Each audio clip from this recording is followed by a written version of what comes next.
here's the deal. I don't like when coaches get fired. People are on my ass. I went through a legendary rant yesterday on the Colts. And during the rant, I kept saying, look, I don't want the GM and the coach being fired. I like the GM. I like the coach. I don't really know the coach. I know the GM a little better. But I don't want anybody fired. I don't like coaches fired. But let's be honest. It ain't the worst thing in the world to have a coaching contract and get fired. I'll tell you right now, because you get paid. I've told you this before. My brother, when I was out of coaching and went into broadcasting, said, hey, don't think any contract you've ever going to sign is like a coaching contract. Coaching contracts are idiotic. Hey, man, you get fired, they're paying you. So I don't feel too bad for these guys. But it's also your life's work. It's your life's blood. You want it. You know what I mean? All right, let's go through what happened yesterday, okay? 2 days ago, actually, Saturday, Vic Fangio fired. And that's cool. I mean, look, Fangio is a terrific coach. He'll be all right. Everything will go fine for him. Zimmer gone. I really like him. Nagy gone with the Bears. I don't know him. Flores was the one surprise. Flores, even though when you really look at it, 24-25 record, no playoff appearances, 3 seasons. I don't know. I mean, everybody's making a big deal about it. And, of course, the racial element always has to jump in. Look, if you're going to coach and you want equality, you're going to get fired. If you want to be treated equal, anybody who wants to be treated equal, it don't matter if you're white, black, whatever, you're going to get fired at some point if you're a coach, if you go years without making a playoff appearance. I'm just telling you, that's the way it's going to be. Now, you can, whatever you want to say. And I know there's articles out there because it's the thing to do.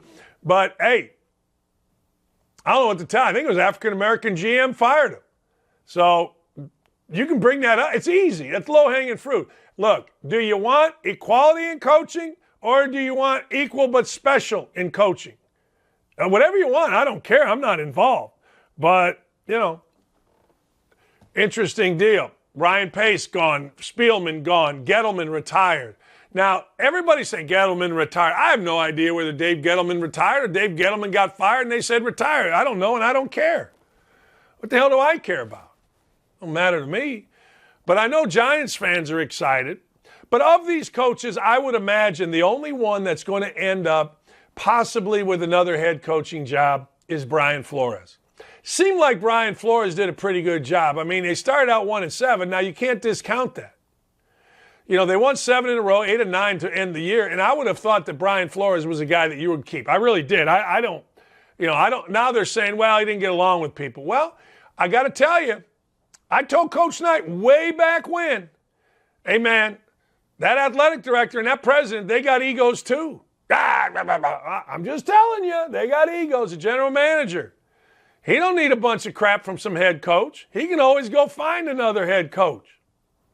But the truth of the matter is, coaching today is a mother. Let's be honest. You get paid a lot of money, but you also know you're going to get whacked at some point. I don't care if you're black or white. You're going to get whacked at some point unless you're Belichick. Think about how many coaching careers really, and I mean really, do guys end up leaving of their own volition.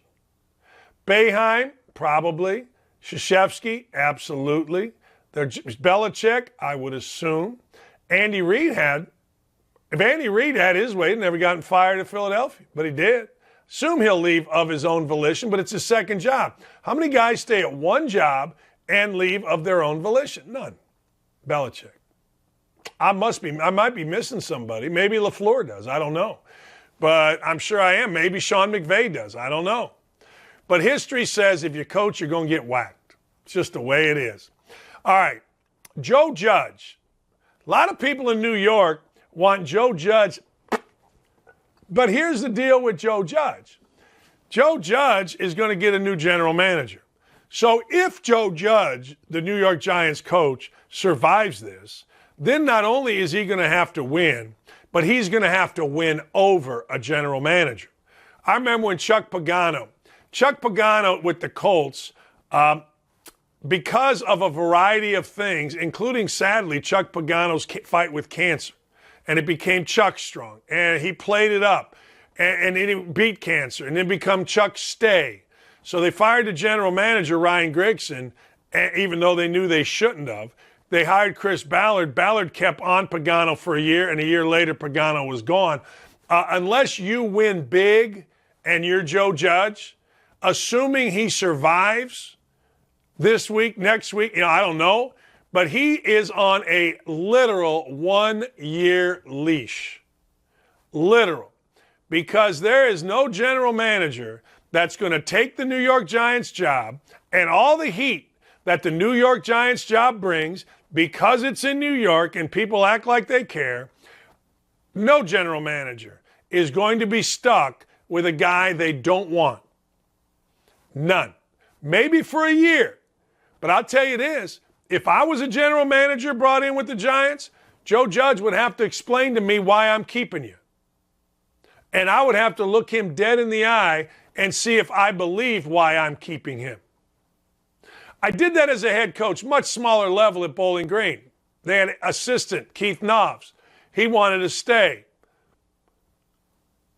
I had a talk with him. I looked him in the eye. Eyes tell the whole story. Shoot, I kept him, and he was best assistant I ever had. You got to look people in the eye. These things don't happen in a vacuum. They don't happen where, oh, man, yeah, I guess I'll keep it. No. They happen after great deal of conversation. You look, you pray, you think, then you decide. That's what I do. All right?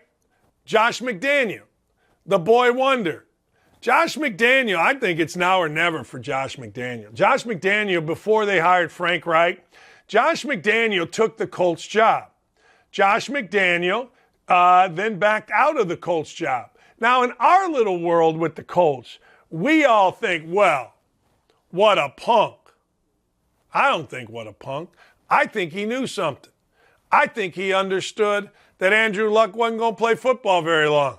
I think he understood that the culture of the Colts wasn't like the culture of New England, where it was cutthroat winning. The culture of the Colts has become about relationships.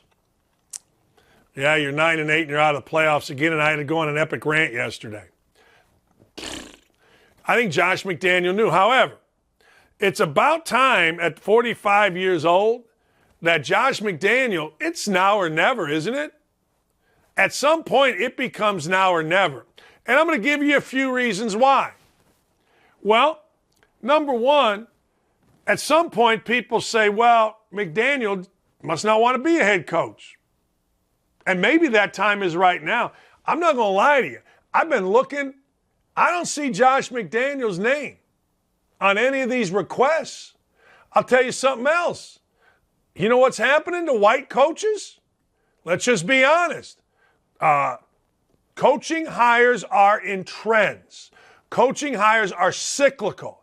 A few years ago, because of Sean McVay's getting to the Super Bowl success, everybody wanted a Sean McVay, a Matt LaFleur, a Brendan Staley.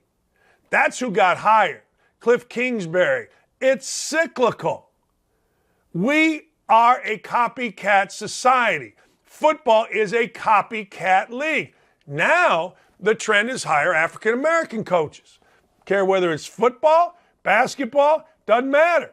That's the trend. Well, how long does that trend last for Josh McDaniel? Does Josh McDaniel end up, I don't know, till he's 50?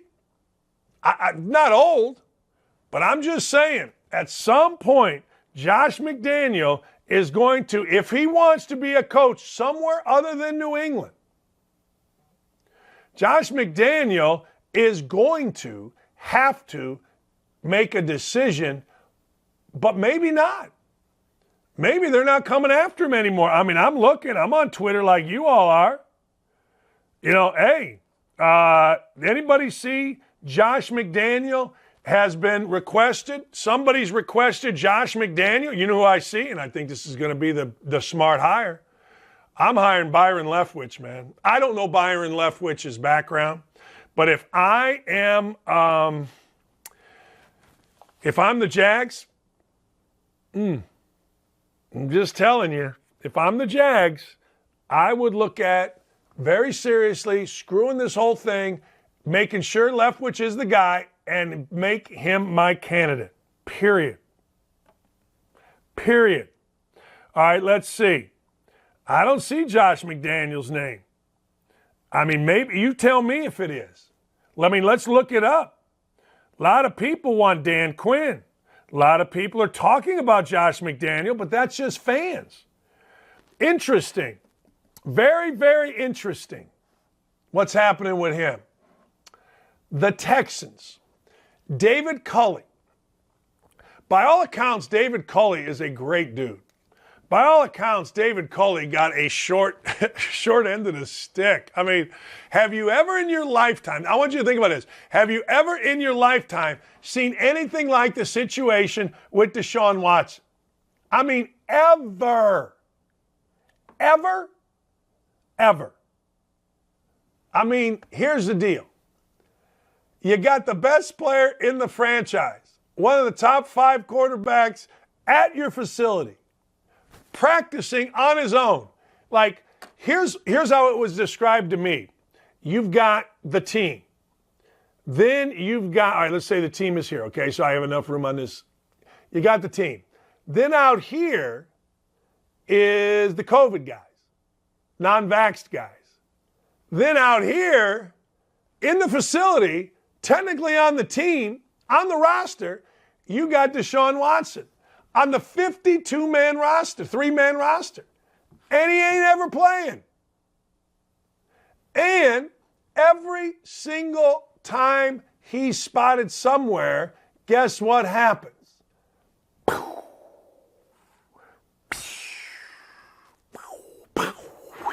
McDaniels seen here. I'm sorry, not McDaniel. Deshaun Watson seen at girlfriend's birthday party. Oh, okay. Deshaun Watson sighting. Craziest year ever for David Culley. I hope David Culley gets a shot. I hope David Culley, let me move up here, gets himself another year. I don't think it's going to happen. Like, I think if the Texans could bring somebody in, and I would bet, this is just how I look at it, I would bet, what's his name, Nick Sirianni. No, it's not. Whatever the hell the guy's name is, Nick Sirianni's the coach of the Philadelphia Eagles. But I would bet whoever is running the organization, Serrano or something like that for the Texans, I guarantee he's working back channels to see who, if anybody, would be interested in his job. Let me ask you a question. I would be interested in the job because there's only 32 of them. But the truth of the matter is, would you be interested? Would high-ranking guy, would Brian Flores be interested? Maybe. But, man, that is a mess. And I'm telling you this, I don't see it getting solved anytime soon. You got grand juries coming up in March. You got a couple cases that are legal cases. You got 22 civil. I don't see that thing straightening itself out. I don't know about you, but I sure the hell don't. And I would be very, very, very careful should I decide to get a head coaching job or should I decide to interview for a head coaching job with the Houston Texans. All right, Trent Baalke. Now we're sitting here Tuesday and I'm looking on Twitter and I keep waiting and waiting and waiting for Trent Baalke to get fired. I don't want him to get fired. I don't want anybody to get fired. But let's be honest. I said this yesterday. I'll say it today. It's like the mafia. You bring the guy in, it doesn't work out, it's your ass. I mean, watch Goodfellas for crying out loud. But the truth of the matter is Baalke has survived. He survived to this point. Now, what time is it? Basically 9:45 on Tuesday. He survived. I don't know what's ultimately going to happen, but I know he's the guy along with Shad Khan who brought in Urban, and Shad Khan ain't firing his damn self. I don't think anyway. Can you imagine an owner going, yeah, I'm no good. Damn, I'm done. I'm firing me. I'm just going to own. I'm not going to be around. I'm not going to do shit. I'm firing me. I'm out. Done. I'm too bad at my job as an owner. I think Cowboy fans would just like to say, hey, look, Jerry Jones, you don't have to be too bad as an owner. Just don't be the GM. Don't be the GM. Or maybe they want him this year. But Baalke is sitting there still with a job. I've been in his position. When I was interim head coach at Indiana, the season was over. I tried to make kids do the right thing, whatever. I'm sitting there, and I'm like, man, what the hell? I'm still the head coach. Business as usual. Let's go. And then you get whacked. But you know what? Ain't nothing wrong with that. It makes you a man, in my opinion. But anyway, Trent Baalke, is he stay? Does he go? Is he there? Is he not? All I know is right now he's there, and if I'm him, I'm working. I did see where Darrell Bevell says he's going to interview with the Jacksonville Jags front office. If they hire Darrell Bevell, they're getting exactly what they deserve. I don't give a shit they beat the Colts this week. Let's be honest. Who cares about that? Darrell Bevell and his offensive staff are little snitches that exaggerate for their own good. Period. I don't give a damn what anybody. That's a fact, Jack.